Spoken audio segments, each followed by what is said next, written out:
Hello, Gerard Byrne from Volunteering North Queensland. Welcome to our series, Management Committee Essentials. Today's segment is Top 10 Tips for Successful Committees.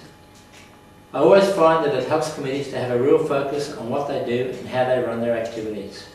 And so I focus on a number of tips that I've found successful over the years. First and foremost is having a real vision for the committee. We all get caught up in the day-to-day routine of being in an organisation, attending meetings, holding events, delivering services, or maybe making products, and we lose sight of where is the organisation going, what are the challenges it faces. So you need to take time out and start and focus on a vision. So having a vision is absolutely vital if your organisation is going to have a long-term future. Leadership. You need to look at your leadership within your committee and your organisation. There are two parts of this. First and foremost, having strong membership of your committee, but also identifying in your organisation those individuals who may not wish to serve on the committee, but will be very effective or are very effective in aspects of the organisation's work. For example, event organisers for a particular event or project managers. So look to develop people not only in your committee with good leadership skills, but also in your wider organisation. How do you attract leadership and leaders? One of the ways that a lot of innovative organisations do is they run leadership workshops. It's amazing if you run one of those for your members in your organisation, who comes along. And that is your potential pool of future leaders in your organisation. How would you run such a workshop? Consult with your local volunteer organisation or with your council, and no doubt they'll be able to provide somebody who can facilitate a workshop some weekend or some evening to help you identify and work with your potential leaders. Goals and objectives. Having a vision and having leadership is not enough. You've actually got to now commit this down to some discrete outcomes you want to achieve for the year. I always work by the rule of 3. And what I mean by that is you only have a few simple goals and objectives for the year. Too many, you confuse people and you distract people from what your core activities are. So keep your objectives simple and achievable for the year.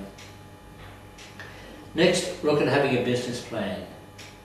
Most people balk and don't think a business plan is worthwhile. You really need to have a firm idea of what your commitments for the year are. What are you going to do when, and then plan back from that. What sort of reporting do you have that you need to meet? Those sort of fundamental things need to be in the business plan.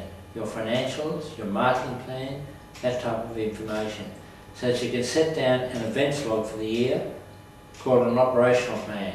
So that you put in a calendar, some clear activities, and know that you can commit to those and deliver on them. Financial governance. It's all well and good to have a vision, to have leadership, to have a committee, to have goals and objectives, to have business plans and operational plans. Underpinning all this is the financial capability to actually do the work of the organisation. And this involves having good financial records, a good financial plan. Do you know how much your activities for the year will cost? How are you going to earn income or support to run these activities? This type of information is essential. Otherwise you'll find somewhere during the year you'll either run out of money or you'll have to stop delivering services. Marketing. Marketing is absolutely vital in this very challenged media savvy age. So with marketing, it's not just simply promoting your events, but it's marketing and promoting your organisation to the community at large, to your stakeholders, to present and potential funders and other organisations. So marketing is absolutely essential. Next, and that's certainly something that most people don't seem to really plan into their organisation, a very basic thing, humour. If people aren't enjoying what they're doing, they're not going to make it happen. So you really need to make it enjoyable.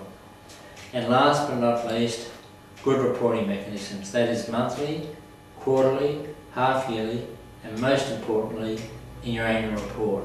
Try and get as wide a coverage as possible of your annual report.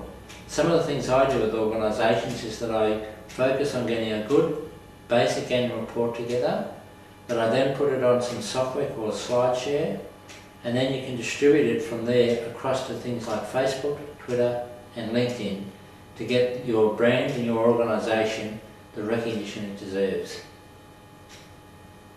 Committees are a vital part of organisations.